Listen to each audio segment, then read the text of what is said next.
부산행을 기다려주신 시청자 여러분 안녕하세요. 네, 진행을 맡고 있는 헬마우스 임경민 작가입니다.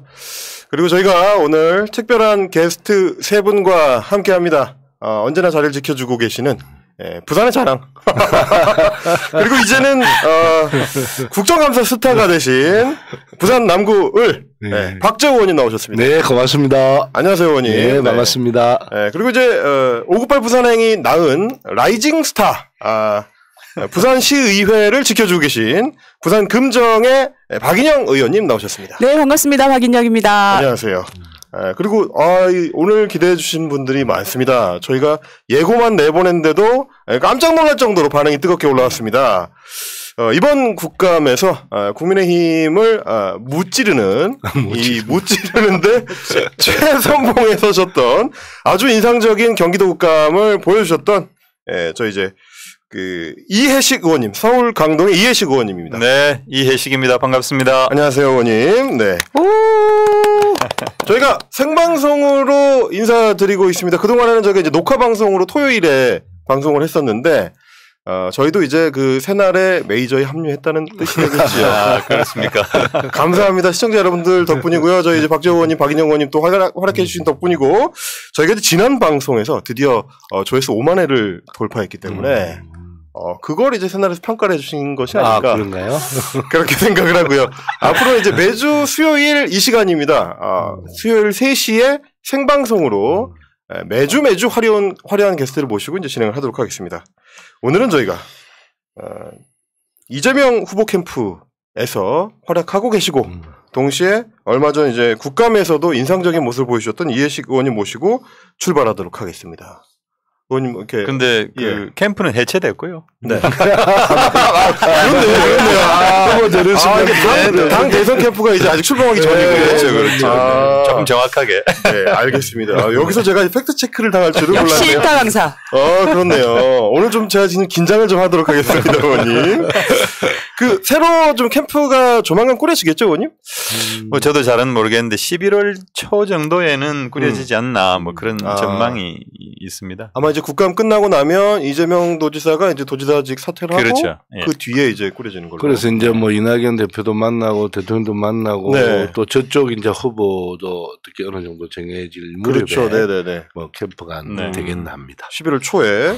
그러면 그때 또 이제 우리 이해식 의원님께서 중직을 맡으시면 맞습니다. 또 한 번 모시겠습니다. 아닐 거고요. 왜냐하면 이제 기존 캠프에서 있었던 분들은 조금 이선 후퇴하는 것도 괜찮을 것 같아요. 물론 그건 원칙은 아닐 텐데, 뭐 그래서 캠프의 중책을 맡는다 이런 것은 뭐 전혀 그런 전제가 없습니다. 그럼 조금 한가해지시면 자주 출연하실 수가 있겠네요. 좋죠. 알겠습니다. 고정을. 고정 좋습니다. 네. 혹시 박재호 의원님은 이해식 의원님이랑 전에 뭐 이렇게 따로 특별한 좀 인연이 있으신 게? 뭐 우리 당에 오래 계셨으니까 저도 좀 오래 있었으니까 뭐 자주 보고 했는데 이제 최근에 이제 행안위를 하면서 행정안전위원회를 하면서 같이 이제 행안위 하시죠.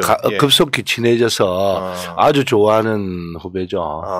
지난번 2020년도 전당대회 이낙연 그 대표님 우리 선출할 때 그때 박주민 의원, 김부겸 의원 이렇게 출마했잖아요. 네네네. 그때 김부겸 의원을 도우면서 그때 아주 급속도로 친해졌는데 뭐 잘 아시지만 그때는 우리 이낙연 대표님이 그때 뭐 대선 후보로서도 거의 30% 이상 그런 지지를 받고 있었던 상태였기 때문에 뭐 대표는 당연히 이낙연 후보가 될 거다 이렇게 예상하던 때인데 그 얘기는 결국 김부겸 후보는 뭐 떨어질 가능성이 높다 이렇게 생각했음에도 불구하고 그놈의 의리 때문에 그래서 이제 같이 이렇게 우리 예식원도 또 왔어요. 그때 진짜 열심히 제가 기자가 전화 와서 누구를 돕습니까? 그래서 제가 확 말해버렸죠. 왜냐하면은 뭐 이렇게 이쪽에도 전화 오고 저쪽에서 도와달라 그러고 계속 이렇게 빼고 그러면은 뭐 이중 플레이 한다 뭐 어쩐다 그런 얘기도 많이 듣고 그래서 그냥 빨리 정하는 게 훨씬 더 낫다 그런 생각을 해가지고 김부겸 이렇게 얘기를 해버렸죠. 근데 사실 뭐 제가 직접적인 그런 큰 활동을 한 건 아닌데 무슨 우리 박재호 의원님이 뭐 다 하셨죠. 열심히 하셨어요. 김부겸이 맺었죠. 아름다운 인연. 그런데요. 그러면 우리 김부겸 저 총리님하고 이 박재원님 같은 경우 이제 부개미 이게 부개미. 예, 편하게 말씀하신다 그랬는데 혹시 이해식 의원님도 좀 편하게 말씀하시는 게 있나요? 김부겸 선배한테요? 김부겸 선배. 저 그냥 형님 그러죠. 형님이라고 하시는군요. 저도 30년 넘었기 때문에 관계가. 저도 사실 그래가지고 오늘 이제 방송에 들어오기 전에 우리 저 형님하고 말씀을 나누면서 편하게 앞으로 형님이라고 하기로 했습니다. 좋습니다. 이게 부산 사나이시기 때문에 이게 원래 떨어져 보신 분들은 약간 폼이 넓어요. 형님 아니고 부산 스타일로 행님. 행님. 행님 제가 이제 행님 합니다. 제가. 행님. 그때부터. 오늘 저희가 이렇게 편안한 분위기로. 이해식 의원님도 이제 원래 마산입니다. 마산. 맞아요. 마산에서 쭉 학창 시절을 마산에서 보내셨더라고요. 네, 맞습니다. 네, 알겠습니다. 태어난 데는 또 전남 보성이고요. 근데 이제 아버님 직장 때문에 경남 진해에서 유년기를 보내고 초중 고등학교는 이제 고등학교는 저기 마산에서. 알겠습니다. 그럼 이렇게 말씀이 나온 김에 저희 이제 598 부산행의 특별 서비스가 저희가 또 나와주신 게스트분들한테 뭐 출연료를 챙겨드리는 것도 없고 그래서 도와주시는 그 어떤 축하의 선물로 프로필만큼은 저희가 온 유튜브에서 제일 화려하게 소개를 해드립니다. 자, 오늘 한번 가보도록 하겠습니다. 건방진 프로필 들어갑니다. 자, 성명 이해식, 전라남도 보성 출신, 1963년생, 현재 나이 59세 되겠습니다. 직업 국회의원이고요. 자, 보성에서 태어났지만 초중고는 모두 말씀하신 대로 경남 마산에서 다닌 오리지널 마산 남자입니다. 대학은 이제 서울로 가셔가지고 서강대 철학과 학사를 마치셨고요. 대학 졸업을 하고 나서 그 직후에 1995년에 제2대 강동 구의회에 구의원으로 당선이 됐습니다. 그 당시에 최연소 구의원이다. 네. 이렇게 됐습니다. 우리 박재원 의원님은 참 겪어보기 힘든 첫 큐의 당선. 네, 이렇게 됐고요. 맨날 놀리는데. 다시 98년 서울시 의원에 당선이 되고 그 뒤로 2번 연속 재선을 하셨습니다. 우리 방송은 잘 안 맞는 분인 것 같아요. 우리 부산에는 말이죠. 저희가 낙산 전문입니다. 저희 부산 쪽은 최소한 2번은 떨어져야 너 이제 정치할 만하다. 요런데 저도 한 번 떨어졌습니다. 네네. 한번 떨어졌다. 그렇습니다. 자, 열린우리당 의장 비서실 차장, 서울시당 사무처장 등의 요직을 거쳐서 2008년에 보궐선거를 거쳐 서울시 강동구청장에 당선이 되셨습니다. 이 직전에 떨어지셨던 거죠? 그 직전은 아니고 2004년도에도 보궐선거가 있었어요. 구청장 보궐선거. 구청장 보궐선거. 네, 그래서 열린우리당 후보로 나가서 떨어졌죠. 그러셨군요. 이게 보궐선거는 저희가 0.5로 치겠습니다. 자, 이렇게 당선이 되셨고요. 이때도 그래서 최연소 구청장이 되셨고, 그리고 나서 2014년까지 강동구청장만 내리 3선을 하셨습니다. 그야말로 이제 탄탄대로를 달리셨다고 볼 수 있겠는데, 구청장을 마친 뒤에 2018년에, 이해찬 대표 시절에, 이해찬 대표 하면 또 우리 어떻게 하면 선거에 지냐? 이 명언의 주인공이겠습니까? 아주 명언을 남기시네요. 이해찬 대표 시절에 민주당 대변인으로 발탁돼서 이제 2년간 활약을 하셨고, 2020년에 제21대 총선에서 서울 강동구 의뢰 출마 또 당선이 되셨습니다. 지금은 우리 이제 박재원 행님하고 행정안전위원회 소속으로 맹활약을 하고 계십니다. 호남에서 태어나서 영남에서 자란 남자. 최연소 구의원, 최연소 구청장을 역임하면서 그야말로 기초부터 다져 올라간 풀뿌리 정치의 산 증인. 이제는 이재명 후보를 도와서 더 나은 대한민국을 만들기 위해 활약하고 있는 진짜 대장동 1타 강사. 국민의힘에 사자가 하나 있습니다. 진짜 대장동 1타 강사. 당신은 욕심쟁이 우후후. 환영합니다, 의원님. 거의 뭐 까발기는 듯한 느낌. 해드릴 게 없었어요. 출연료 대신이라고 이렇게. 그렇습니다. 저희 지금 뭐 댓글창에도 난리가 났습니다. 뭐 정정만님께서 이해식 의원님 화이팅 하셨고요. JSC님께서 최연소라는 데에 꽂히셨습니다. 그리고 우리 뭐 김세재님도 박재원 의원님 짱 이렇게 깨평 주셨습니다. 지금 이게 여러 분들께서 좀 환영을 해주고 계신데 아마도 이번 국정감사 때 그 활약하신 장면들을 보시고 굉장히 인상적으로 보셨던 분들이 많은 것 같아요. 의원님 뭐 이제 국정감사 처음은 아니시지만 이번에 이제 경기도 국정감사 그리고 어제 이제 서울시 국정감사까지 쭉 하시면서 어떤 느끼셨던 거 뭐를 좀 말씀해 주실 수 있을까요? 뭐 사실 그 대선을 앞둔 국정감사라는 게 어떤 정책 국감이 되기보다는 정쟁 국감이 될 거다. 물론 뭐 예상은 충분히 했었는데 사실 뭐 해도 너무한다. 그런 생각을 많이 하게 됐고 뭐 보셨습니다만은 뭐 김용판 의원이 그 말도 안 되는 무슨 돈다발 사진 같은 걸 제시를 하면서 이재명 후보 돈을 받았다. 그렇게 폭로를 하지 않았어요. 네네네. 뭐 그런 거라든지 서범수 의원이 김부모 그 씨의 네. 그 육성 그 녹음을 이렇게 마이크에 갖다 대고 튼다든지 이런 사실은 국회의원으로서 어떤 품격을 지키고 국민을 대표해서 국정감사를 하는 건데 사실 너무 좀 이렇게 이 정쟁 중심으로 그렇게 국정감사장을 난장판으로 만드는 걸 보고 약간 그 회의도 들고 뭐 그랬었습니다. 그래서 저희들도 뭐 거칠게 항의를 하고 했습니다만 뭐 그런 과정에서 좀 쌈딱이 돼 간다는 그런 느낌 이런 거 원래 신사를 받으면서 원래 신사예요? 신사. 그렇지는 않은데요. 네. 아니 싸움도 신사적으로 하시더라고요. 그렇죠, 그렇죠. 싸움도 신사적으로. 굉장히 아나운서 톤으로 정확하게 조지시더라고요. 네네네. 깜짝 놀랐습니다. 아니 원고도 없이 질의를 하시는데 비문도 하나 없이 그 내용을 착착 일목요연하게 정리해 주시는데 의원님의 아마 영상을 찾아보시면 대장동을 이해하는데 아주 큰 도움 될 것이다 생각이 들더라고요. 저희가 사실 이제 오늘 그 만나뵌 감상을 좀 말씀을 드리자면 사실 이제 뭐 국회의원이라는 정치인들이 이 밖으로 유권자들한테 보여지는 측면도 굉장히 중요하잖아요. 이해식 의원님이 이제 요 앞에서 이제 차에서 딱 내리시는데 뭐 헌칠하셔가지고 헌칠하고 행성하고 저런 게 이제 국회의원 되는 느낌이구나라고 느꼈고 그렇진 않아요. 제가 이제 박정형님하고 이제 같이 타고 왔지 않습니까? 여기는 약간 형님 후분하고 그렇죠. 두 분이 스타일이 굉장히 다르긴 하세요. 근데 국회의원은 다양한 사람들이 그렇죠. 그래야 이제 다양한 민의를 대변할 수 있는. 그렇죠. 알겠습니다. 해관에서 굉장히 좀 자주 만나 그러면은 아주 뭐 된장찌개 냄새가 이렇게 많이 알겠습니다. 의원님 그러면 약속해 주신 겁니다. 자주 만나 뵙는 걸로. 그리고 제가 사실 이번 국감에서 물론 이제 이재명 후보가 굉장히 좀 잘 방어를 하셔서 이재명의 어떤 동무대다 이런 평가를 받은 거는 물론 이제 민주당 그 지지자분들께서는 굉장히 좀 기쁜 일인데 동시에 저 개인적으로 기뻤던 일은 우리 재호 형님이 말이죠. 떴습니다. 깜짝 놀랐습니다. 저도 깜짝 놀랐어요. 놀라셨죠? 네, 저도 왜냐면 처음에 이제 행안위에서 만나가지고 우리 박재호 의원님 그 질의하는 걸 보면서 야, 어떻게 그래도 서울 생활 많이 했을 텐데 경상도 사투리를 그냥 진하게 그냥 하나도 이렇게 하나도 드림없이 바로 그냥 오리지널로 팍팍 써버리는데 그러니까요. 굉장히 놀랐거든요. 마산 출신도 똑같이 있는데 근데 그렇게 경상도 사투리를 순수하게 오리지널로 쓰면서도 어떻게 이렇게 아주 논리 정연하게 그리고 또 사람들 마음을 숙연하게 만드는 그런 방식으로 감동을 주면서 얘기하는가.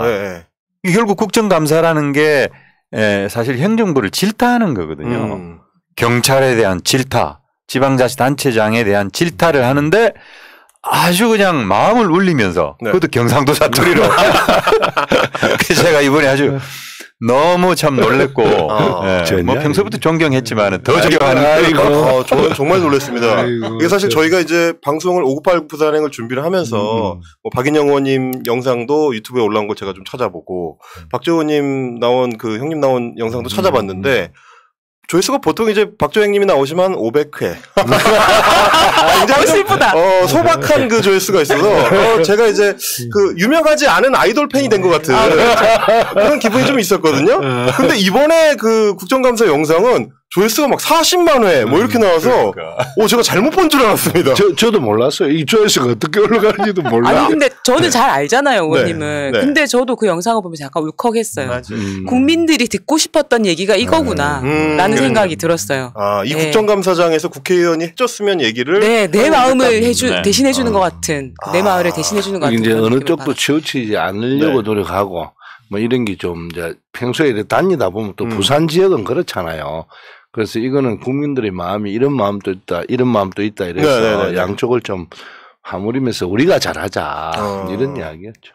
이번에 그래서 사실은 이번 경기도 국감에 대한 뭐 민주당의 완승 이걸 평가를 할 때 꼭 지금 빠지지 않고 있는 게 전략적 승리였다라는 평가가 그렇죠. 있습니다.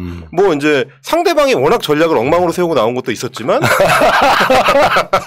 민주당 쪽에서 굉장히 좀 전략적으로 잘 잡았다라고 지금 평론가들 사이에서 얘기하는 것 중에 하나는 증인 채택에 있어서 굉장히 중요한 맥락들을 짚었다. 근데 거기에는 당연히 이제 행안위의 그 민주당 간사를 마치 우리 행님이 아니 증인을 처음에는 저쪽에서 한 50명 냈다면서요? 그렇죠. 그러니까 이제 증인 신청은 간사간 협의에 의해서 결정을 하는데 한 50명 떼거지로 막 그냥 말하자면 뭐 그냥 잡히는 대로 그냥 다 뭐 전부 다 그냥 총망라해서 넣었는데 이제 그걸 이렇게 말하자면 막아내는 막아내는 아주 최선봉을 하셨죠. 원래 간사가 제일 중요한 업무죠, 그게. 그렇죠. 가장 중요하죠, 사실.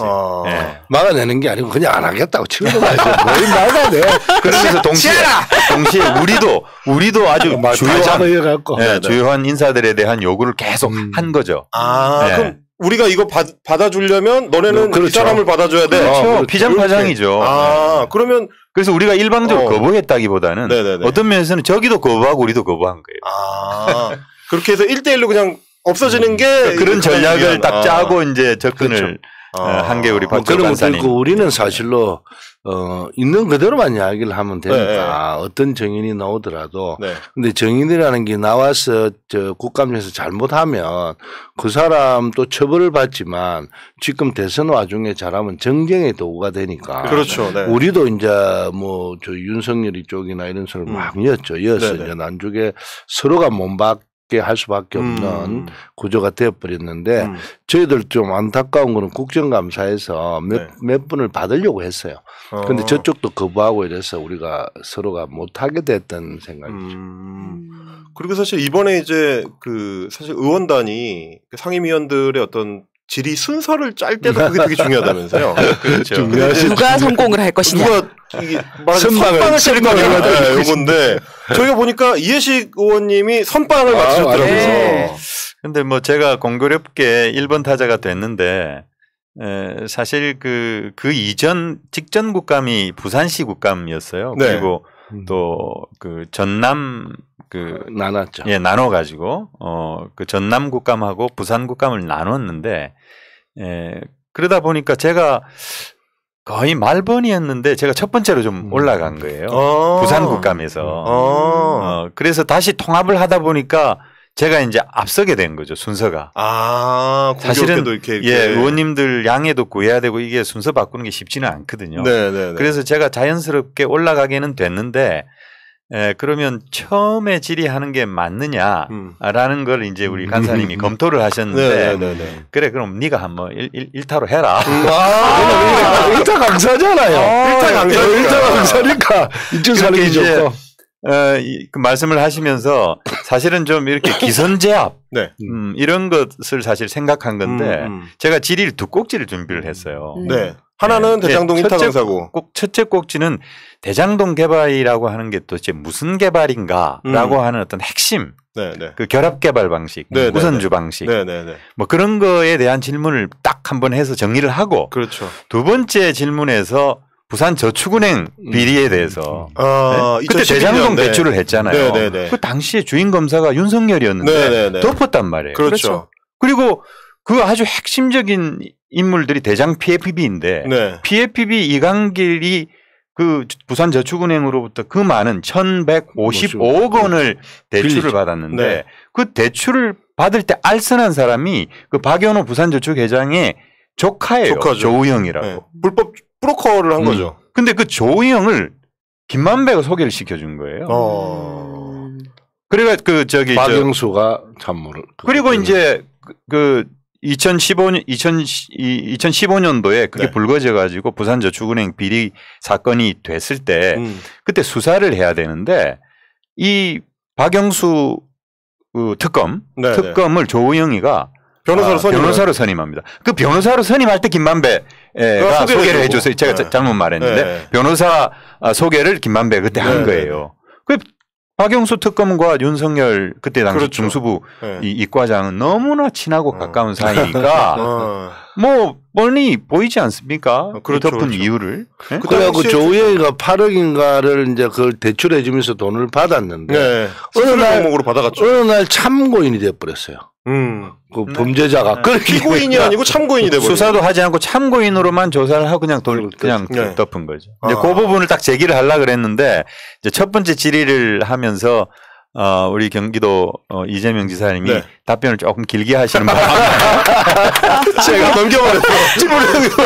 그래가지고 뭐 어차피 그 주인공은 제가 아니니까 네네네네. 우리 이재명 지사님이니까 답변을 충분히 하실 수 있도록 네, 그렇게 시간을 드린 거죠. 아니 그날 못하신 거는 그래서 어쨌든 선빵은 물론 이제 추가 질의에서 했습니다. 추가 질의에서 했는데 선빵을 이렇게 때린다는 것은 좀 빗나갔지만은 그래도 잘하셨어요. 아니 의원님 같은 경우는 이제 그 경찰청 상대 질의가 굉장히 좀 그렇죠. 화제가 된 거지 않습니까? 네, 처음에 그랬죠. 그게 뭐 못 보신 분들도 있을 것 같아서 그러니까 어떤 부분을 꼭 지적을 하고 싶었다. 이거 좀 말씀해 주신다면. 아니 저 국민들은 일반적인 삶에서 네. 윤석열이냐 이재명이냐 이런 게 중요하지 않아요. 내 삶이 좀 더 나아지고 내가 진짜 안전한 나라에 살고 있는지 이런 게 더 중요한데 네. 우리가 자꾸만 이제 국회의원이 어떤 정당에 소속돼 있어 정파적으로 놀다 보면 그게 빠져버리잖아요. 그럼 진짜 국민들이 무슨 생각을 하고 있는지 모르고 이 이념 대결 뭐 소위 말해서 진영 대결만 하고 있는 모습이 저는 안타까워서 네. 국민들은 이런 생각을 하고 있다라는 이야기를 제가 그날 했는데 그게 뭐 우연한 계기에 저도 사실로는 유튜브가 몇만을 어떻게 찍고 이런 걸 모릅니다. 저는 진짜 몰라요. 40만을 지금 넘겼습니다. 비서가 전화가 와서 그러더라고요. 우리 저 박재호 의원님이 그걸 겨냥하고 말씀하셨으면 그렇게 말씀 못했어요. 그렇죠. 전혀 그런 전제 없이 정말 가슴에 우러나오는 말씀을 하셨는데 저도 옆에서 듣고 그냥 감동받. 그날 맞다. 그날. 저는 갑자기 드는 생각이 야 떴다. 촉이 온 거죠. 촉이 온 거죠. 저는 진짜 그렇게 생각했어요. 떴다. 아니 지금 딱 우리 저 시청자분들도 그 얘기를 하고 계세요. 심지어 조혜진님 같은 경우는 박재호 의원님 같은 분들이 계셔서 부산 여행을 갈 수 있었어요라고 해주셨습니다. 이렇게 또 이 관광산업을 위해서 부산의 관광산업을 위해서 일조를 하셨다. 그리고 그 댓글을 보면 그 영상에 달린 댓글을 보면 뭐 속 시원하다 뭐 이런 게 아니라 따뜻하다, 울컥하다, 든든하다 이렇게 되게 마음으로 그걸 받는 분들이 많았거든요. 그래서 저도 위로를 받았어요. 속 시원한 게 아니고 나를 위해서 저렇게 말해주는 국회의원도 있구나. 내 마음을 저렇게 알아주는 국회의원 이런 느낌이었고 두 분의 또 밸런스가 굉장히 좋았어요. 이해식 의원님 설명을 들으면 대장동에 이제 요체가 뭔지 알죠. 한눈에 일단 그걸 알고 나서 이걸 접근하면 훨씬 쉽거든요. 해주시고 여기는 마음을 그래서 아주 밸런스가 좋다. 오늘 부산행도 밸런스가 좋다. 감사합니다. 그런 멘트를 저 대신 해주시니까. 그렇죠. 제가 오늘은 이런 포지션으로 지금 오늘은 그 두 분의 팬클럽 1호의 포지션으로 하기로 했습니다. 알겠습니다. 그러면 저희가 말씀 나온 김에 그 1타 강사를 모셔왔으니까. 그렇죠. 강의를 이제 본격적으로 한번 들어보도록 하겠습니다.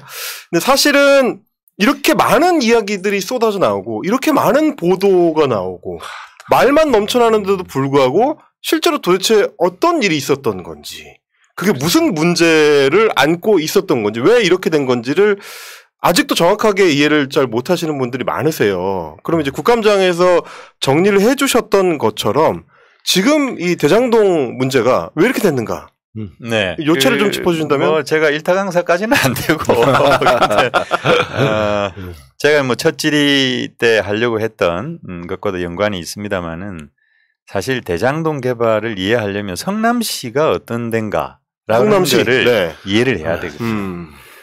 우리나라가 이 60년대 70년대 인구가 급속도로 증가를 할 때 다 서울로 올라왔잖아요. 네. 서울로 올라오면서 워낙 서울의 인구 증가가 급속도로 진행이 되니까 주택 공급을 제대로 못 하잖아요. 네.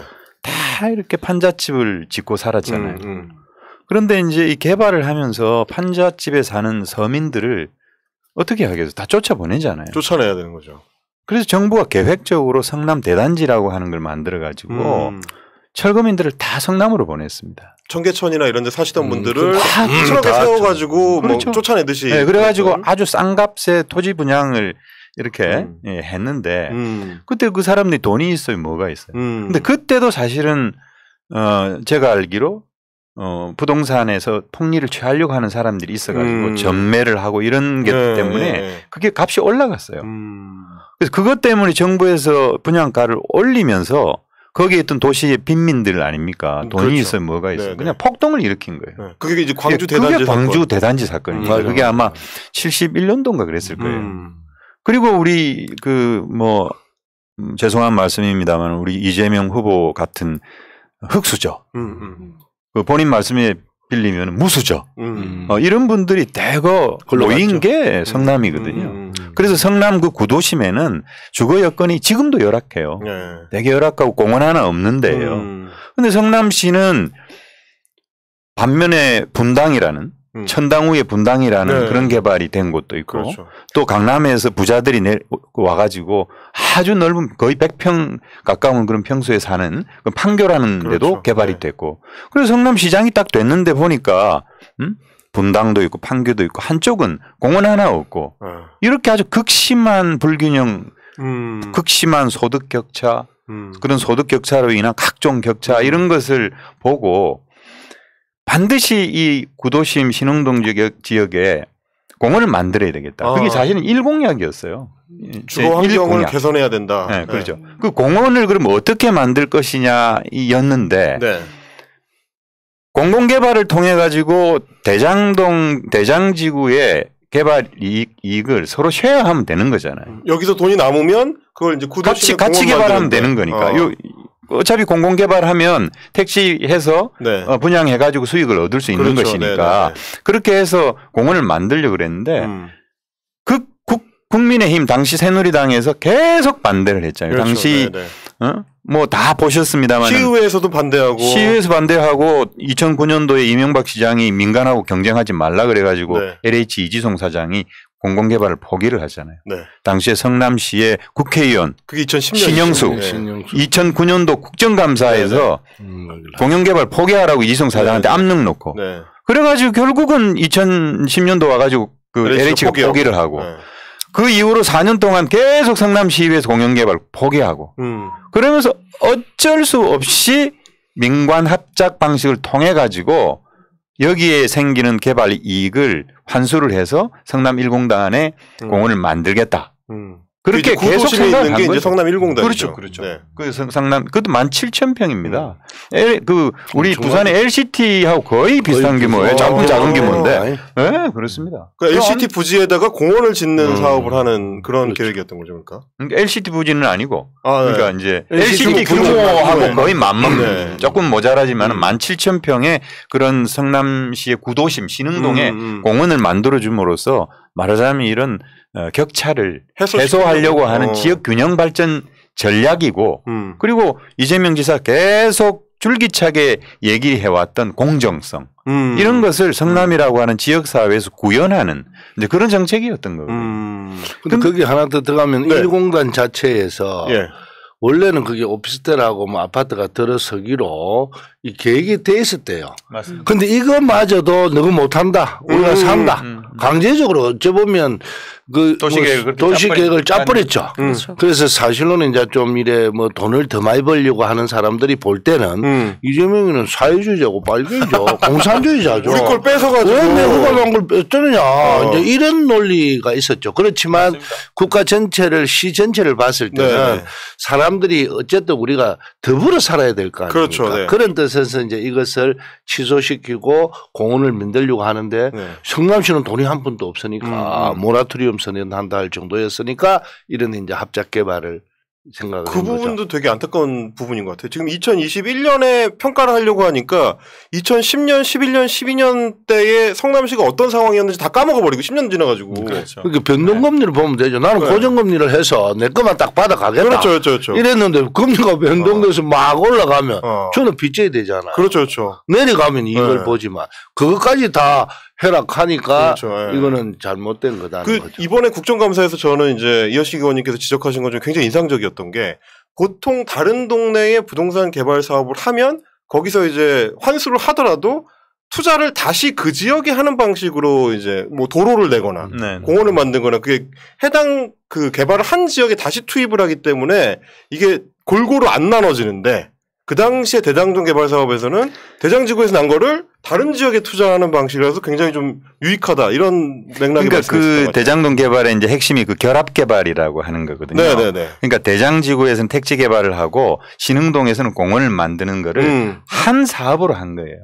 그래서 공원은 다 이렇게 공비로 해야 되는 거니까 네. 공원 만드는데 수익이 생기는 건 아니잖아요. 그렇죠, 그렇죠. 그렇지만 택지 개발을 하면은 수익이 생기는 거니까 나오니까. 이것을 공공에서 환수를 해가지고 공원 짓는데 쓰는 이제 네. 그런 결합 개발을 한 거죠. 이게 사실은 핵심입니다. 그런데 이 성남 신흥동에서 만드는 공원을 네네. 통상적인 기부 체납이다.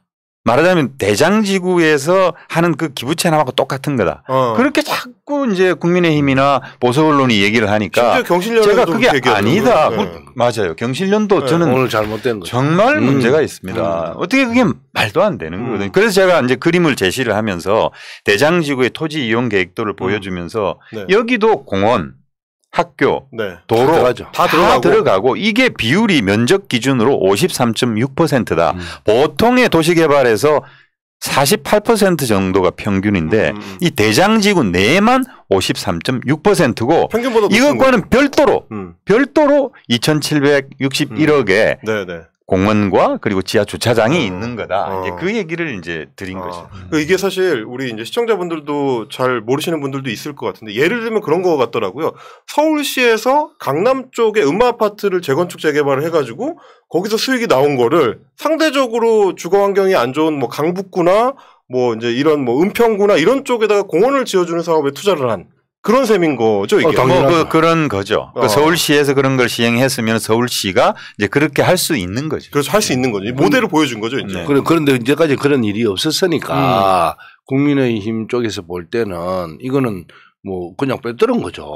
근데 이게 사실은 저도 이제 이런 개발 사업들을 많이 보는데 이렇게 결정하기가 굉장히 어려워요. 왜냐하면 특히 형편이 어려운 지역에 이 정도의 투자를 하겠다라고 결정을 해서 그것도 형편이 좋은 지역에서 나오는 개발 이익을 어려운 지역에다가 투입하겠다라고 하는 것은 정말 그 정책 결정권자가 강력한 의지가 없으면 안 되는 일이에요. 왜냐하면 우리 거 뺏어간다고 난리 날 거 아닙니까? 또 이 어려운 지역에 사는 분들은 상대적으로 이 의사결정 과정에 참여하기가 목소리가 내기가 어려워요. 왜냐하면 이 결정을 하는 공무원들도 다 웬만한 지역에 살고 사실은 정치인들도 웬만한 지역에 살기 때문에 이 어려운 지역의 목소리는 사실은 정책 결정에 반영이 잘 되지 않습니다. 근데 이재명 시장은 이걸 아는 거죠. 꼭 해주고 싶은 거죠. 본인이 거기서 태어나고 자랐으니까. 그렇기 때문에 이 일은 성사되었다라고. 이제 그게 정치하는 사람의 소명이라고 생각합니다. 맞아요. 그런 공정성을 기하는 게 그 지역 균형 발전을 통해서 구도심에 그런 공원을 만드는 것 자체가 하나의 정치의 사명이라고 생각한 거죠. 우리 그 민주당의 정강 정책이나 이런 것을 그런 것을 그냥 그대로 저는 실천한 거다. 네, 이렇게 하지만 생각합니다. 형남 예산만으로 이 살림만으로 이거를 다 하기에 너무 어려우니까 그렇죠. 이제 묘안을 내고 남들이 한 번도 안 해봤던 길을 한번 걸어가 보셨다라고 보는 게 맞는 것 같아요. 그래서 제가 한 말씀 더 드리면은 이거를 만일 민간 개발을 했으면은 수익을 다 통째로 넘겨줘야 되니까. 그렇죠. 성남 1공단의 공원이 물 건너가잖아요. 그럼 못 짓잖아요. 그죠? 지금도 아마 공원이 안 됐을 거예요. 그렇습니다. 아니 그러니까 그게 이제 핵심이라는. 국민의힘도 다 알아요. 이 정도는. 그런데 이제 정치라는 게 이제 대통령 후보가 됐으니까 또 우리 당 후보는 어쨌든 하면 한다. 네. 밀어붙이더라. 이것 때문에 인기가 있던 걸 자기들이 알아요. 맞습니다. 그래서 이걸 깨는 방법이 국민들한테 이게 이제 지금 엄청난 일확천금을 벌였다고 언론과 합작을 해서 이제 또 사실로 이제 땅 아파트 값 오르고 분양 오르고 이러니까 엄청나게 이제 다른 사람들이 버니까 이걸 엮어서 네가 도둑질 했지 않았느냐 사진에 짰지 않았느냐 뭐 이런 이야기를 하고 있는 거지. 본인들도 저기 저래 해야 된다는 걸 알아요. 그러니까 저는 사실 이해식 의원님 그 국감 그 설명해 주시는 장면을 보고 이제 무릎을 쳤던 게 뭐냐면 제가 느꼈던 거는 이 강남 같은데 원래 잘 사는 동네에 재개발 재건축을 해가지고 투자 수익이 나오면 그걸 다시 그 동네에 도로 넓히고 공원 짓고 학교 짓고 도서관 짓는데 다시 투자를 한단 말이죠. 그럼 그 동네는 점점 살기가 좋아지고 점점 더 땅값은 오르고 그 동네 사람들은 점점 부자가 되는. 근데 이 모델을 깨려고 했던 게 사실은 이재명 성남시의 어떤 새로운 결합 모델이었던 거. 그것도 아주 일부고요. 대부분의 개발 이익은 사실 업자들의 주머니에 대부분 들어가고 그렇죠. 그 지역에 그렇죠. 재투자되는 것도 사실 남는 아주 돈만 일부예요. 네. 근데 그 업자들의 주머니에 들어갈 것을 뺏어서 이 지역에도 투자하지만 더 어려운 지역에도 고득에 이제 배분될 수 있도록 하는 것이 핵심인 거죠. 자, 이제 국가 전체로 봤을 때 전번에도 제가 말씀드렸는데 서울의 지하철이 9호선까지 있습니다. 네네네.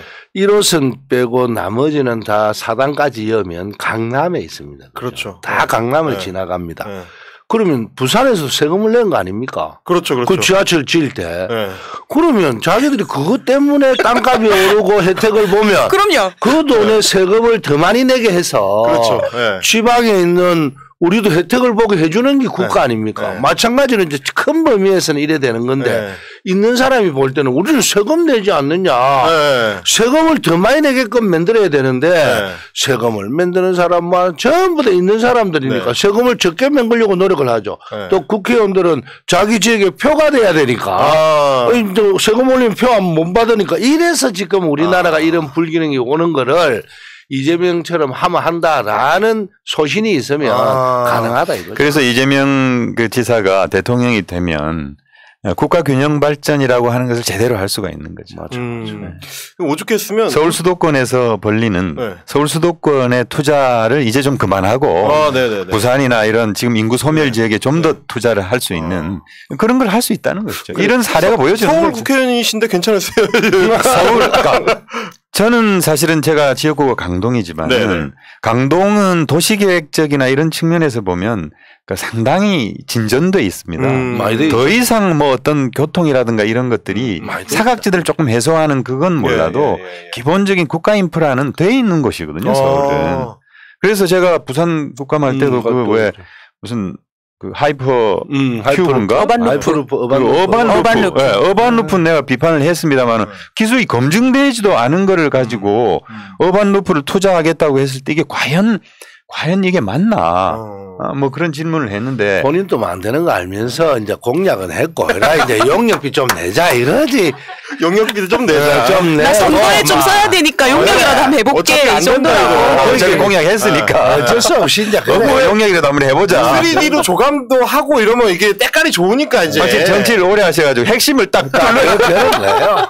다 알면서 그런다. 다 알면서. 그러니까 이게 우스갯소리지만 울산이 광역시고 100만이 넘는 도시인데 지하철이 없지 않습니까? 그렇죠. 그러니까 이제 온라인에서는 야 그럼 지하철이 없으면 울산은 못 타고 다니라고 이 서울 촌놈들이 또 순진하게 물어봐요. 그럼 울산 사람들이 우리 고래 타고 다닌다 이런 얘기를 할 정도로. 야 우리 혜연이 말이 참 재밌네. 오죽하면 지역이 이런 그러니까 사실 지역이라는 것도 우스운 거죠. 부산이 350만 도시고 울산이 100만 도시인데 지방이다라는 인식을 갖고 있는 것도 되게 이상한 일이고 이런 거를 깨려면 이제 말씀하신 것처럼 이재명 표 이제 어떤 지역 균형 발전, 맞습니다. 국가 균형 발전이 해야 필요하다. 엄청난 국가의 틀을 바꿔야 됩니다. 이 진짜 이때까지 간행처럼 해왔던 여러 가지 또 사소하게 바꾼다 해서 될 일은 아니거든요. 왜냐하면 이제 포스트 코로나가 왔기 때문에 이 문화나 모든 걸 바뀌어야 되는데 이렇게 하려면 강력한 리더가 있어야 됩니다. 강력한 리더. 그래야지 이제 우리가 새로운 세상에 좀 빛을 볼 수 있게끔 빨리 진행이 되는데 사실로 개혁이라는 게 혁신이라는 게 어렵잖아요. 조금씩 되잖아요. 그런데 우리가 더 강력한 후보를 내면 조금 더 될 거 아닙니까? 이걸 기대하는 국민들이 많은 거죠. 네. 저는 죄송해요. 그 국민들의 인식이 바뀌는 게 중요한 것 같아요. 예전에는 이런 개발을 하면 그래 당연히 뭐 개발사가 돈을 벌어 가겠지라고 생각했는데 그게 아니네. 저게 자기들 게 아니고 사실 공공의 것이구나라고 하는 게 1번이고 두 번째는 그러면 그걸 번 걸 당연히 그 지역에 하는 게 맞지. 근데 아니, 그게 아니네. 어려운 지역에 쓸 수도 있네. 라고 아예 패러다임이 바뀌는 국민들이 이걸 알게 되신 것도 아주 중요하다 생각해요. 아, 우리 의원님 핵심을 지적하셨습니다. 네. 역시 부산에서 오래 고생하신 만큼. 아니, 저도 29의 최연소 구의원으로 시작했습니다. 네네네. 그럼 오늘 우리가 이제 대장동 얘기를 하면서 제가 좀 여쭙고 싶었던 게 우리가 598 부산행이니까 결국에는 또 이제 부산 얘기랑 어떻게 연결이 되는가의 문제입니다. 대장동 개발 사업 이건하고 부산의 LCT 개발 사업 국정감사에서도 많이 얘기가 나왔습니다. 이 둘이 얼마나 다른가? 무엇이 다른가? 좀 설명해 주신다면 어떤 걸까요? 뭐 핵심적으로는 LCT는 민간 개발을 한 거고, 그렇죠. 예, 대장동은 안 끼고, 예, 민관 합작 개발을 네. 통해 가지고 반은 공공 개발을 한 거죠. 네네네네. 근데 이 LCT는 민간 개발을 했기 때문에 수익이 몽땅 민간으로 그냥 다 가버린 거죠. 1조 원에 달하는 그런 수익이 발생했는데 그 이용복이라는 사람 주머니에 다 들어가 버린 거죠. 개인 주머니에. 이게 예를 들면 그런 거 아닙니까? 부산 LCT 같은 경우도 LH가 원래 토지를 수용을 해가지고 뭐 개발을 할 기반을 닦아놓고 그걸 이제 이용복 회장 휘하에다가 싸게 분양을 해준. 그러니까 토지와 관련해서는 뭐 우리 박재 의원님 너무 잘 아시겠습니다만은 사실은 부산 도시공사, 네. 부산 도시공사가 공공개발을 추진을 했었어요. 처음에는 이거 똑같은 거네 대장동이랑. 예, 그렇죠. 그랬는데 이게 토지 개발만 네. 해가지고 2,330억이 들었는데 네. 2,336억에 그냥 민간사업자 넘긴 거예요. 6억만 이득을 남기고. 그게 말이 됩니까? 6억이요? 말이 되면 그냥 넘겨준 거지. 해운대 금싸라기 땅을. 그러니까. 아니 6억이면 운영 경비도 안 나오는 거 아니에요? 그때는 안 된다고 생각하니까 6억만 받고 보낸 거예요. 그래 생각을 우리가 좋게 해주면 그렇다 이 말이죠. 그리고 애초에 시작할 때는 원래 이게 주거용 시설 개발이 아니었고요. 그렇죠. 부산의 관광 활성화를 위해서 관광 특성을 위해서 이제 랜드마크를 세우겠다라는 사업이었기 때문에 당연히 도시공사가 토지를 수용하는 게 자연스러웠죠. 네. 그렇죠. 그런데 이것을 땅을 팔고 나서는 바로 주거용으로 전환을 해버리죠. 근데 지금 말씀 듣고 너무 이해가 안 되는 게 사실 국민의힘에서 대장동 관련해가지고 계속 민주당을 공격하면서 했었던 얘기가 제일 어려운 게 토지 수용이고 그렇죠. 토지 개발이고 이거를 리스크를 제거해줬기 때문에 대장동 사업은 리스크가 없는 사업이다라고 국민의힘이 계속 주장을 하는데 그럼 이걸 LCT에 대입을 해보면 토지 수용하고 개발하는 거를 심지어 다 해주고 다 만들어주고 그렇죠. 그다음에 6억 더 받고 팔았다는 거 아닙니까? 말이 됩니까 이게? 그러니까 말이 안 되죠. 말이 안 되죠. 지금 그 주거지로 될 수 없는 거를 그렇죠. 주거지로 해준 건데 예. 이게 이제 그 중심 미관지구라고 하는 것을 도시계획위원회가 부산 바다 바로 도시계획위원회가 옆이니까. 이렇게 해준 거거든요. 폐지를 해준 건데. 아, 부산은 다 해줄 수 있어요. 자기들끼리. 근데 왜 주거지로 안 되냐면 그 해수욕장이잖아요. 해수욕장이니까. 거기 사는 주민들만의 공간이 아니잖아요. 그렇죠, 그렇죠. 그러니까 관광 오는 분들을 위해서 개발을 하려고 그랬던 건데 나중에 주거단지로 바꿔주면서 특혜를 준 거죠. 그렇죠, 그렇죠. 그리고 이 중심 미관지구를 해제하게 되면은 원래는 거기에 고도 제한이 있어가지고 그렇죠. 60m밖에는 못 짓는데요. 근데 이게 고도 제한이 풀리는 거예요. 중심 미관지구 해제가 되니까. 네. 그래서 무려 412m까지 지을 수 있는 101층 그런 걸로 허가를 해줬고 882세대입니까? 아주 많은 주거단지로 된 거죠. 또 엄청난 특혜가 도로도 또 돈을 닦아주잖아요. 그렇죠. 그죠? 네. 주변 도로. 그러니까 국토부에서 이 미관지구를 일단 해제해 주는 걸 하고요. 네, 네. 부산시는 이 고도 제한을 풀어주고요. 그리고 고도 제한을 부산시에서 풀어주고. 네, 고도 제한 부산시에서 풀어줬고요. 그리고 해운대구청은 환경 영향 평가를 생략해 주면서 환경 영향 평가를 생략해 주면서 아니 바다 바로 옆에다가 그렇죠. 부산은 다 된다니까. 100층짜리 집을 짓는데 환경 영향 평가를 안 해요? 그렇죠. 그리고 사실은 이 정도 규모의 세대가 들어오면 그 옆에 교통이 복잡해지는 건 당연한 일이지 않습니까? 엄청난 교통량이 발생할 거 아닙니까? 그렇죠. 그러면 원래는 이 이익을 이제 이 입금의 일부를 도로를 닦거나 하는데 써야 됩니다. 당연히. 그런데 그 도로도 다 해운대구청에 닦아주죠. 구청에서 닦아주고요? 네. 그리고 그 구청장은 지금 구속돼 있습니다. 네. 다행히 구속돼 있는데요. 뭐 사실은 최근에 뭐 나왔더라고요. 네네. 사실 아니 그러면 지금 이제 말씀을 듣다 보면 정리를 해보면 이런 것 같은데 똑같이 어떤 특정한 그 토지에다가 개발 사업을 이제 공공의 토지에다가 개발 사업을 진행을 할 건데 이쪽은 이재명이 시장이고 저쪽은 국민의힘 계열의 시장과 구청장이 있어서 결과가 너무 다르다. 그렇죠. 이런 생각을 할 수밖에 없는 거네요. 대표적으로 이 LCT하고 대장동 개발을 비교를 해서 우리 국감때 의원님들이 질의를 굉장히 많이 했죠. 그리고 환경영향평가와 관련해서 한 말씀만 더 드리면은 거기가 바로 바다 옆이니까 거기 안에도 수영장이 있어요. 네. 바닷물을 끌어다 쓰거든요. 해운대 앞바다 바닷물을 끌어다 써요? 바닷물을 끌어다 쓰는 바닷물 수영장이에요. 그러면 그 수영장 물을 또 버려야 될 거 아니겠어요? 네. 그럼 역시 어디로 다시 해운대에 버려요? 다시 바다에 버릴 거 아니겠어요? 환경 영향이 있잖아요.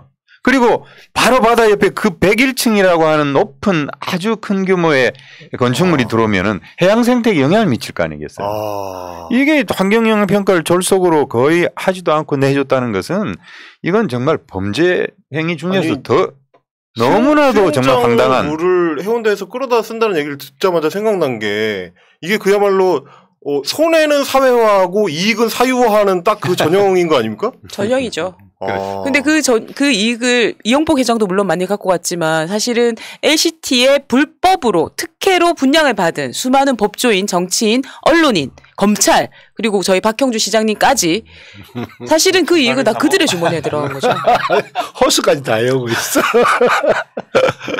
그러니까 지금 말씀을 듣다 보니까 너무 답답한데 예를 들면 그 당시 부산시장이 우리 박정희 형님이었다. 그랬으면 전혀 다른 결과가 나왔을 거 아닙니까? 저도 어쩔지는 모르지만 이렇게까지는 안 가죠. 안 섰다고 봐야죠, NCT가. LCT 자체는 없다고 봐야죠.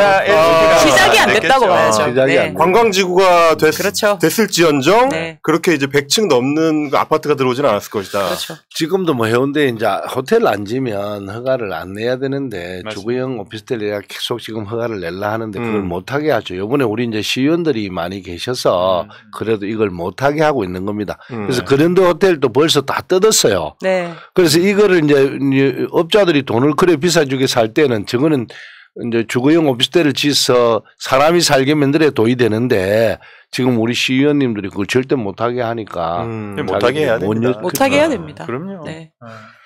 대장동 이야기를 이제 한참 하다 보니까 아무래도 의원님께서 이제 첫 방에 하고 싶으셨다는 그 부산저축은행 얘기를 또 하지 않을 수가 없을 것 같은데 부산저축은행이니까 또 부산 얘기 아니겠습니까?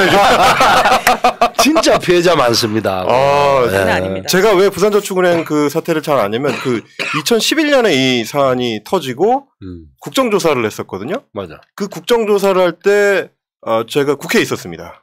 18대 국회 때인데 그때 조영택 의원실에서 국정조사 정무위원회 소속으로 있어가지고 참여를 했었기 때문에 너무 잘 알아요, 저도. 그때 뭐 부산저축은행뿐만 아니라 뭐 삼화저축은행, 뭐 보혜저축은행, 뭐 여러 저축은행들이 다 터져서 전북저축은행 다 터지고. 맞습니다. 그랬었는데 이번에 이걸 가려줬다는 그 사안의 크기를 보니까 깜짝 놀란 거죠. 어떻게 이게 수사가 안 되고 넘어갈 수가 있지? 라는 생각이 들지 않을 수가 없더라고요. 왜냐면 저희가 그때 다뤘던 사안들 중에 보혜저축은행에 50억 부실대출 이런 게 있었거든요. 50억을 브로커 끼고 부실대출해가지고 그게 중수부에서 수사 들어가서 그거 가지고 질의했던 기억이 나는데 아까 말씀하셨는데 1,100억이 넘는 돈을 1,155. 검찰은 다 할 수 있다니까요. 우리나라 검찰은 기소를 할 수도 있고 안 할 수도 있고 덮을 수도 있고 또 조금 잘못 제가 있으면 그렇죠. 제가 있으면 좀 기소를 잘못 이래 좀 적으면 또 불구되잖아요. 정합대로 할 수 있죠. 그러면 그 당시에 이거를 수사하고 기소하지 않음으로써 뭐 남욱 뭐 김만배를 비롯한 이 일당한테는 어떤 이득이 갔다고 봐야 될까요, 기본적으로? 그 뒤로 어떤 일이 일어났나요? 부산저축은행에서 불법 대출 받은 그 자금이 계속 살아남아 가지고 그 대장 PFB 그때 당시에 실질적인 활약을 했던 사람이 이강길, 남욱, 정영학 이런 사람들이었거든요. 그때 이제 원주민들한테 땅 사들이고 뭐 이러던. 그렇죠. 그 돈 가지고 땅 사들이고. 그 사람들이 계속 살아남아 가지고 소위 이재명 지사가 말하는 이런 도둑계약 을 하게 된 거고 부동산 값이 오르니까 그 도둑계약에 지분이 많아져 가지고 자기네들끼리 다툼을 하는 그런 상황이 지금 벌어지고 있는 거죠. 그래서 사실은 이 부산저축은행의 불법 대출이 이 대장동 그 도둑계약 내지는 비리의 씨앗입니다. 씨앗. 뿌리. 이강길이가 뭐 어떤 직업을 갖고 있었는지는 몰라도 틀림없이 이제 PF를 하는 데벨로프먼트일 겁니다. 내가 볼 때 그때 당시에 업자죠. 그때가 잘 되면 성공하고 뭐 안 되면 완전 꼴비 되는데 1,몇백억을 빌렸잖아요. 이제 저 부산저축은행 이제 뭐 아들인가 조카를 통해서 딱 해갖고 이제 리베이트 주고 딱 해서 이제 이걸 시킨 게 3천만 원. 이걸 시킨 게 누구냐면 남욱하고 정영아이가 심부름을 했습니다. 땅 사고 뭐 이런 거를 그래서 32점 몇 프로의 땅을요. 대장동 지구에 30. 그걸 다 샀어요. 그 아들이 미리. 그래 갖고 이제 이게 또 사건이 나서 구속이 되는데 남욱하고 정영학이는 구속이 안 됩니다. 남욱은 구속이 됐는데 무죄가 되고. 무죄가 되고. 구속이 됐는데 남욱은 이제 변호사니까 또 저것끼리 좀 있잖아요. 네. 우리는 변호사 비용으로 이 정도는 받을 수 있다. 뭐 그때 돈이 8억인가 10억인가 이랬는데 그래갖고 이제 남욱이 구속이 안 됐으니까 이광길이가 자기가 이제 감옥에 있지 또 돈은 빌리는데 이자가 1년에 100몇십억씩 나가지 자기가 못하잖아요. 그러니까 이쪽에 이제 네가 한번 해봐라 하고 넘긴 거죠. 이제 주도권이 완전 남욱으로 넘어가게 된 거죠. 근데 그 모든 설계자는 정영학입니다. 그 정도로 정영학이가 뒤에서 설계를 다 했던. 왜냐하면 너무 많이 아니까 이런 게. 그러면 그때도 그 2015년도 수원지검에서 조사를 할 때도 정영학은 구속이 안 됐고. 그렇죠. 그리고 뭐 자술서라든가 이런 걸 통해 가지고 지금이랑 똑같이. 네. 그리고 이번에는 정영학이가 녹취록 편집해가지고 제공했잖아요. 그러니까. 지금 정영학은 수사를 안 받고 참고인이잖아요. 그러니까 웃긴 거예요, 이것도. 일당인데. 아니 그 뭐 유동규인가 그 뇌물을 받고 구속이 된 거잖아요. 그럼 뇌물 준 사람이 김만배잖아요. 김만배. 그럼 뇌물 준 사람도 구속이거든. 근데 안 들어왔어. 그는 영장에도 안 돼. 나 그 참 이해가 안 돼서 여당인 우리도 이해가 안 돼요. 근데 사실 이제 부산저축은행부터 시작을 한다 그러면 이런 것 같은데 부산저축은행 사태라는 게 부산 경남 지역의 서민들의 피눈물 맞습니다. 를 빨아들여서 지들 마음대로 돈놀이하고 마음대로 꿔주고 뭐 아들 뭐 어떻게 해주고 이렇게 하다가 은행이 날아간 건데 그래서 그 피해자들이 엄청나게 양산이 됐는데 피해자들의 그 돈이 남욱 정영학 일당한테 그대로 살아남아가지고 그게 대장동으로 가서 지금 이 난리가 나게 된 이 흐름인 거 아닙니까 이게? 예, 여기에서 시작해야 될 게 그때 당시에는 토지 매입 자금을 대출해 주는 게 불법이거든요. 그렇죠. 그렇잖아요. 그리고 더군다나 그 IMF 직후여서 그거는 법적으로 안 됐고 더군다나 대장동은 LH가 공영 개발을 하고 있었어요. 그런데 토지 매입 대금을 이미 공영 개발이 진행되고 있는데. 그렇지. 진행 중인데 2009년도 시점인데 지금 LH가 공영 개발 포기하기 전이에요. 그런 시점에서 대출이 나갔는데 토지 매입 자금으로. 그 말이 안 되잖아요. 말이 안 되는 거거든요. LH가 앞으로 공영 개발을 할 건데 민간 업자가 와가지고 내가 여기 개발해가지고 돈을 벌 거니까 빌려주세요. 그렇지. 아니 네가 무슨 LH 사장도 아니고 무슨 상관이야? 이건데 이걸 빌려줬다는 거 아닙니까? 그런데 당시에 이 윤석열 그 중수부 이과장. 중수 이과장이 그냥 참고인 이 조우영, 그 알선한 조우영을 데려다가 참고인 조사만 하고 그 사건을 덮었다는 거 아니에요. 그 1,150억에 대한 건 조사 안 한 거죠, 수사를. 저것끼리 다 할 수 있다니까. 그러니까 이게 변호사만 잘 삼으면 다. 다른 건 내 잘 모르겠는데 지금 여당에 지금 그 야당의 대선 후보 되니 많이 하는 사람 아닙니까? 그렇죠. 이 부분 정확하게 밝혀야 돼요. 그래서 저는 이 사건에서 되게 재밌었던 게 뭐 우리 의원님도 짚어주셨지만 지금 우리가 듣고 있는 이름들이 거기 다 나오더라고요.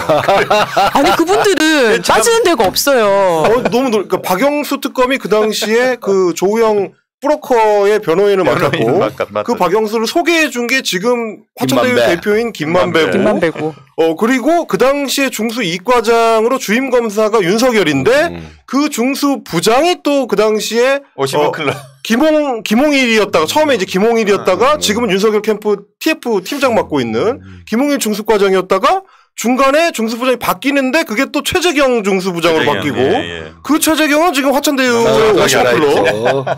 저는 보면서 이게 무슨 영화의 한 장면도 아니고 똑같은 출연진을 그때 썼다가 지금 또 쓰는 어떻게 이렇게 뿌리가 그대로 연결될 수가 있는 너무 이상하더라고요.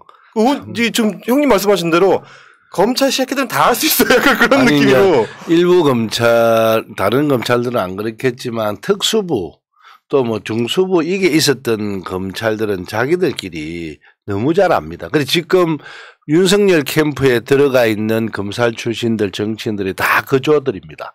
그래서 그 자기들은 신성가족이죠. 어떤 일이 있어도 자기들은 안 잡혀가니까. 그렇죠. 어떤 짓을 해도 어차피 나는 기소 안 될 거니까. 나는 기소 안 되고 괜찮으니까. 왜냐 기소권은 검찰만 갖고 있으니까. 근데 이게 LCT 때도 마찬가지인데 똑같이. 당시에 LCT의 이제 제가 이례적인 게 중 하나가 투자인민제거든요. 7억을 네네.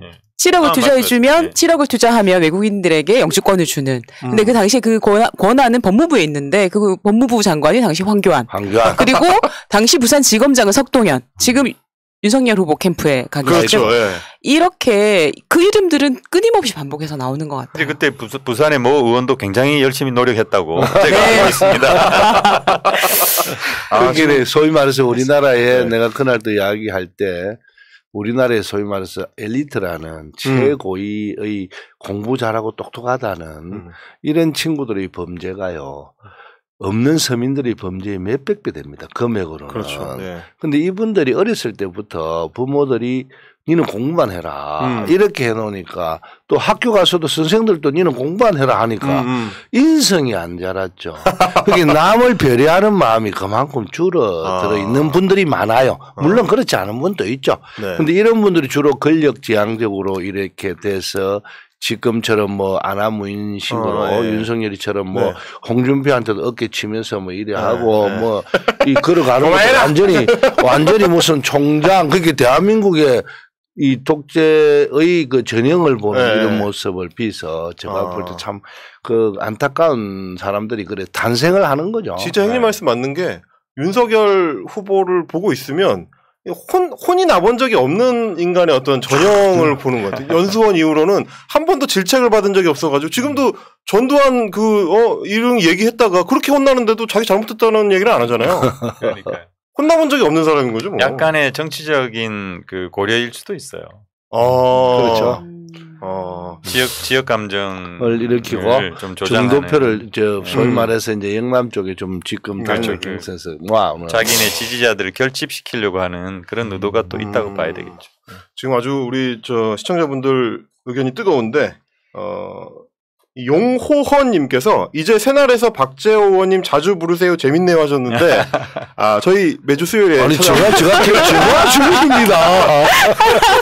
598 부산행의 주인입니다. 네. 잘 알아주셨으면 좋겠고요. 최미경님께서도 자랑스러운 부산의 자랑 박재호 의원님 짱 이렇게 해주셨고 많은 분들께서 지금 이해식 의원님의 훤칠한 모습에 대해서 음성 좋고 음성이 목소리 좋으시다는 말씀이 많습니다. 좋아요. 이기냥 일진실 전어머님께서도 목소리 너무 좋으시다고 훤칠하시다 이런 말씀 많이 해주시고 계시고 우리 박인영 의원님 똑부라지다는 말씀 많습니다 지금.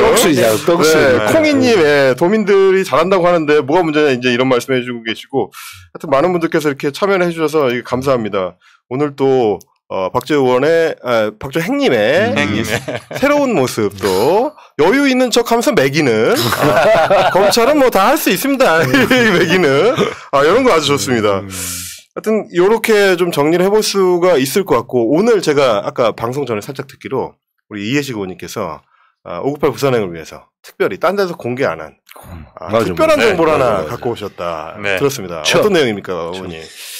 네, 국정감사 중에 김용판 의원이 왜 돈다발 사진 올리면서 이재명 후보가 뭐 조폭에 연루됐다 이렇게 이 뇌물 받은 거다 이거. 폭로하지 않았어요.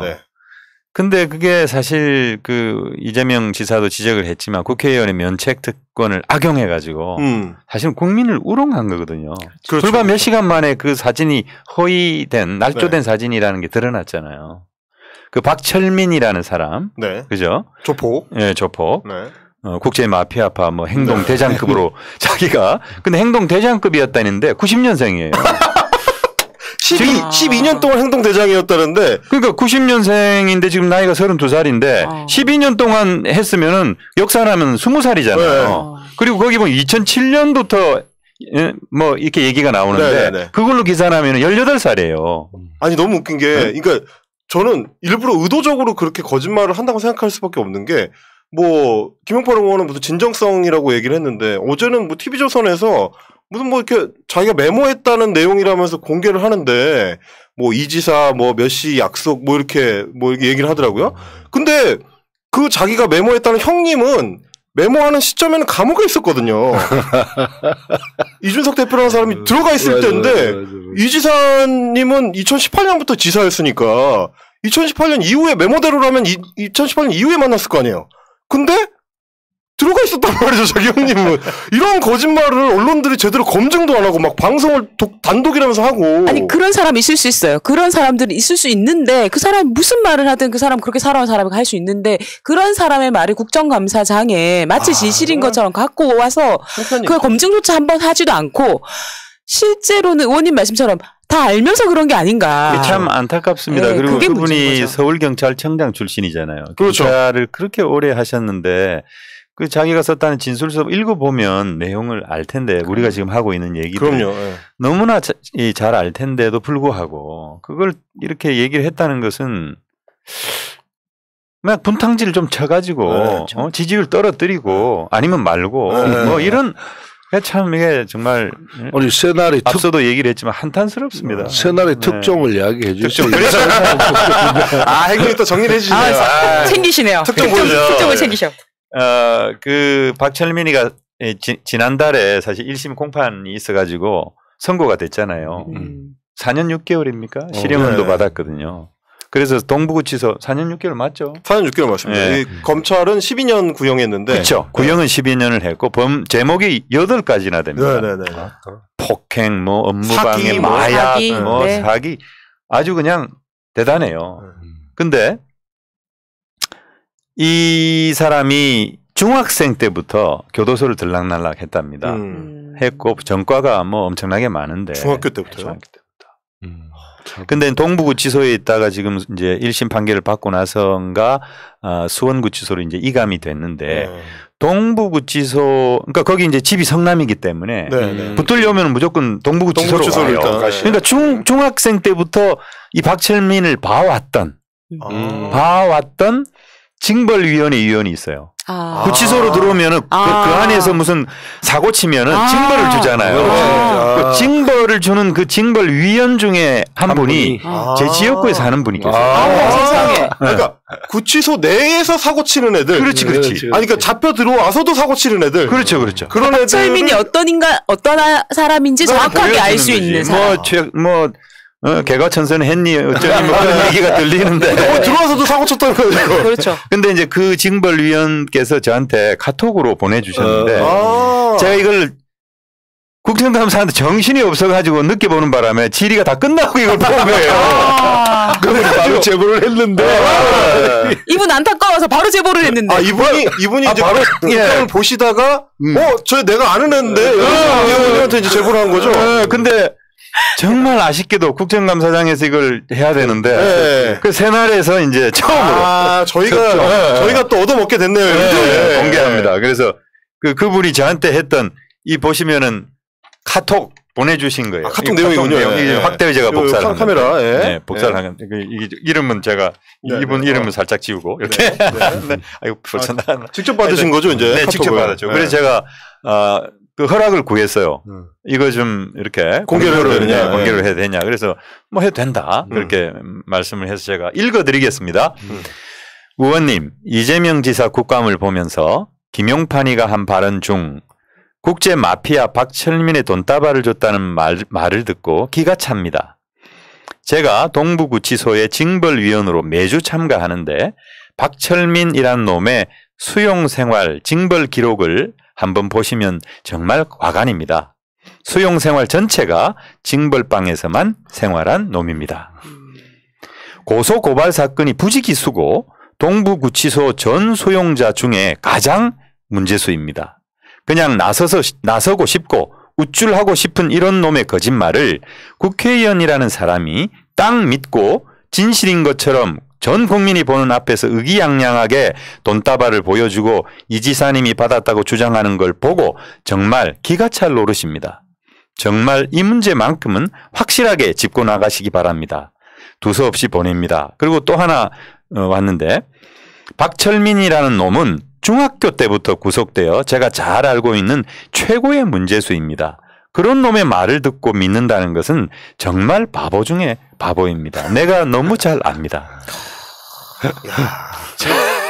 그러니까 이분이 이제 구치소 내에서 문제를 일으키는 애들을 따로 이제 징벌하는. 그래서 제가 이제 좀 물어봤습니다. 징벌위원이 어떻게 되냐 했더니 외부에서 온 분 2분, 내부에서 그 교도관들, 교도관 중에 이제 교정 사무 보시는 그 사무관급의 과장들이 2사람. 그리고 이제 위원장은 이제 한 사람이 맡아서 한대. 그래서 5명으로 되는데 이제 자기는 외부위원 중에 한 사람인 거죠. 그래서 이걸 중학교 때부터 봐왔다는 거예요. 원래 맨날 그러던 애다 이 얘기잖아요 지금. 믿을 수가 없다는 거죠. 저 말 자체를. 제가 이제 이걸 느끼면서 이번에 국감을 하면서 느낀 게 이제 기자들이 전화가 오잖아요. 새누리당, 국민의힘은 이렇게 한다는데 의원님 전략은 뭐 우리 당 전략은 내가 딱 한마디 하고 우리는 전략 짜는 것도 없습니다. 우리는 진실만 이야기할 따름입니다. 저도 공부를 한 10시간 정도 그걸 다 봤어요. 대장동 관련된. 대장동 관련해서 봤고. 그래서 우리는 그런 대책 회의도 별로 안 합니다. 근데 기자가 그날 아침이에요. 김용판 의원이 엄청나게 큰 건이 하나 있어갖고 파토가 날 거고 막 정리 확실한데 이거 그런 게 있다는데요. 제보가 왔어.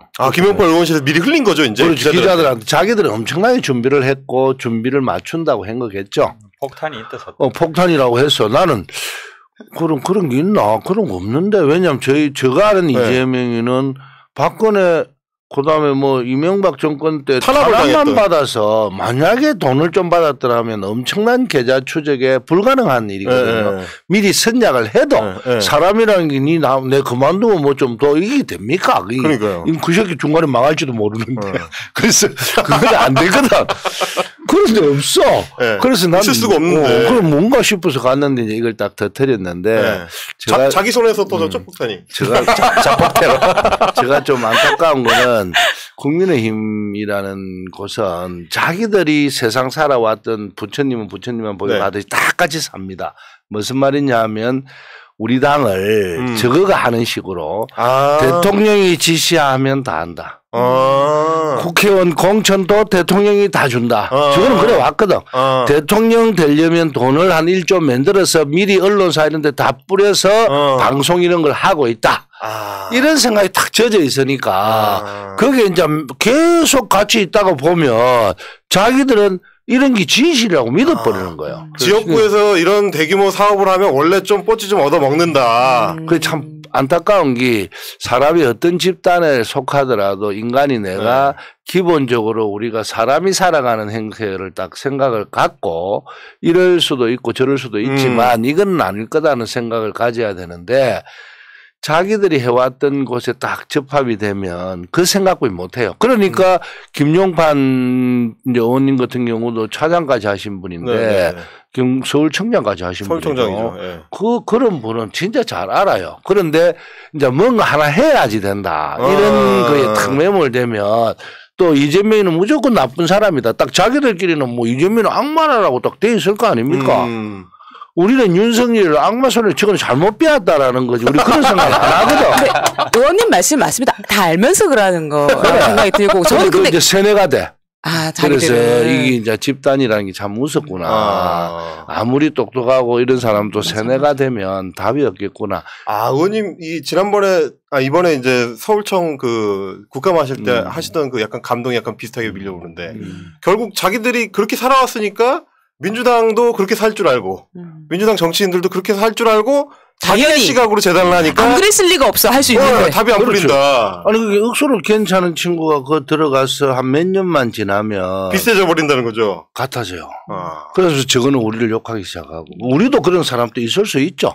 그래서 우리 집단도 그런 거는 국회의원 정도 되면 경계해야죠. 좀 경계해야 돼. 제가 이번에 느낀 게 그 곽상도 의원 아들이 경찰에 조사받으러 갔는데 포르쉐를 타고 왔잖아요. 그걸 보고 쟤네가 옛날에 정말 감수성이 떨어진다. 쟤네가 옛날에 조국 전 장관 딸이 포르쉐 타고 다닌다고 말도 안 되는 루머를 퍼뜨렸었는데 지금 아들들이 타고 다니니까 당연히 민주당 쪽 사람들도 그럴 줄 아는 거구나 이게. 갖고 있는 차 중에 가장 소박한 차를 타고 온 게 아닐까 이런 추측이 있었죠.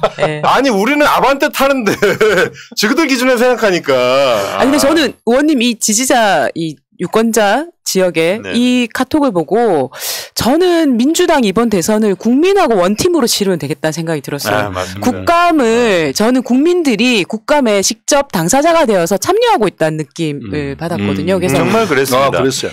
옛날에는 이제 국민의힘 국회의원들이 정신 차려야 되는 게 옛날에는 자기들이 아무 말이나 해도 언론에서만 잘 써주면 그게 밝혀지지가 않았어요. 근데 이제는 그런 시대 완전히 지나갔다.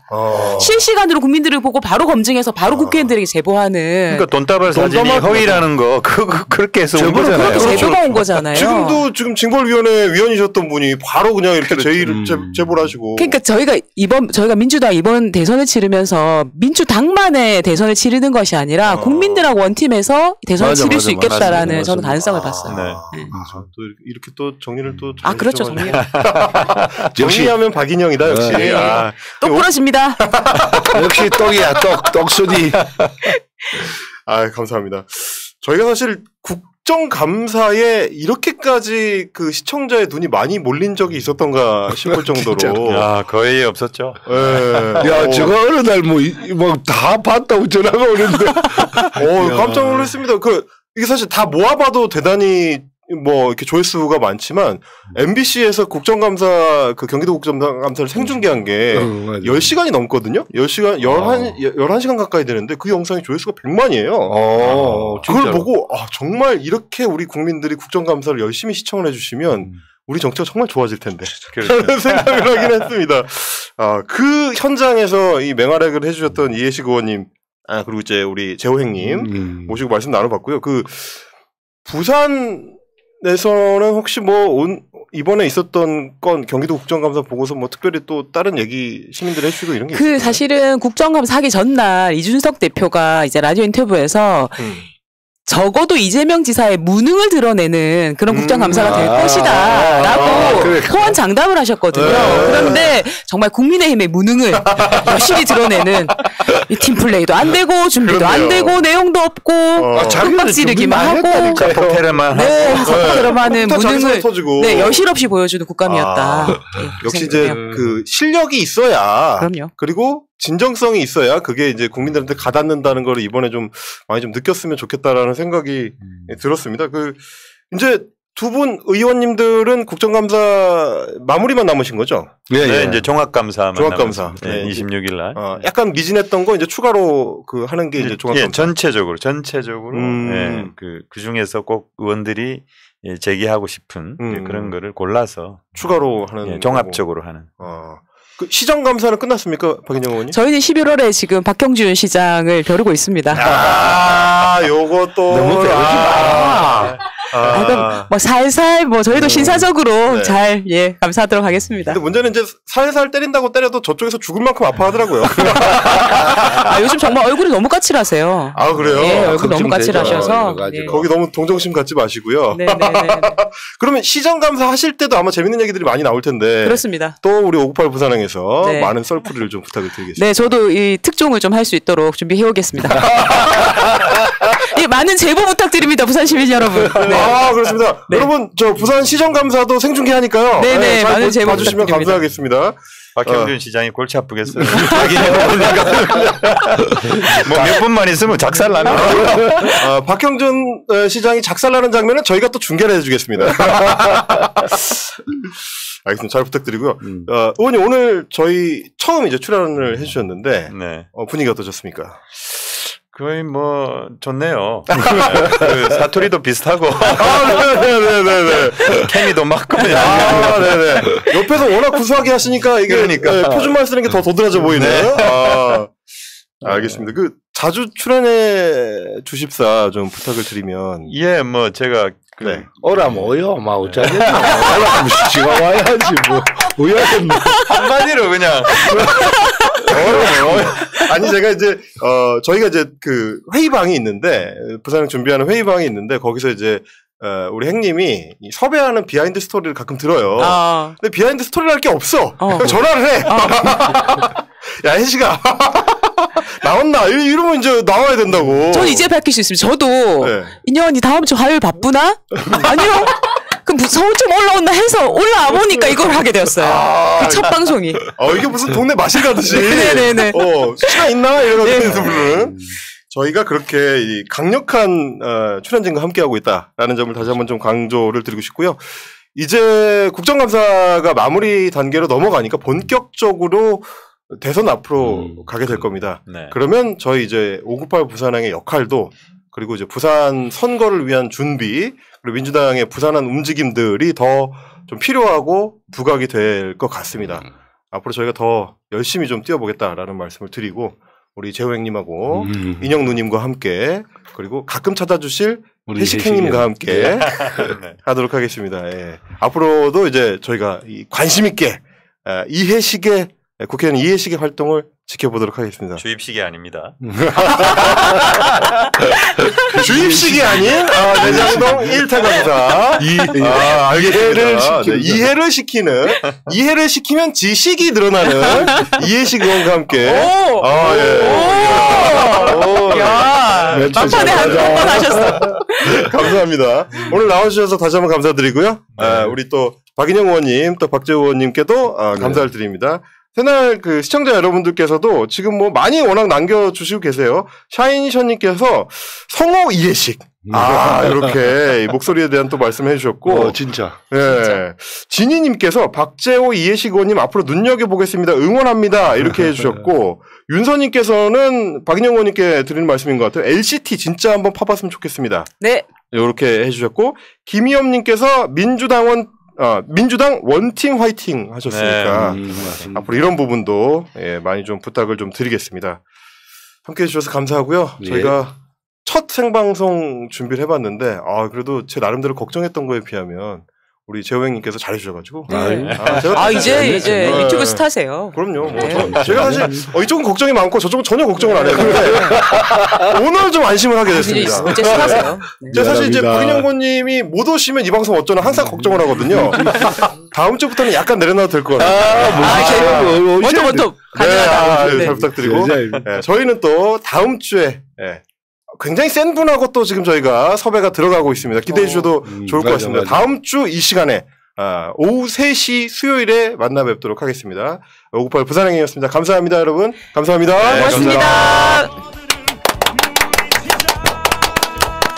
바이러스에게는 마스크가 없다. 어서 가자 바이러스보다 먼저. 그러니 내일보다 먼저 가자. 우리들의 희망을 형제이게 하자. 설령 그것이 내일이라 해도 현재로 저들을 물리치자. 바이러스에게는 마스크가 없다. 어서 가자 바이러스보다 먼저. 바이러스에게는 마스크가 없다.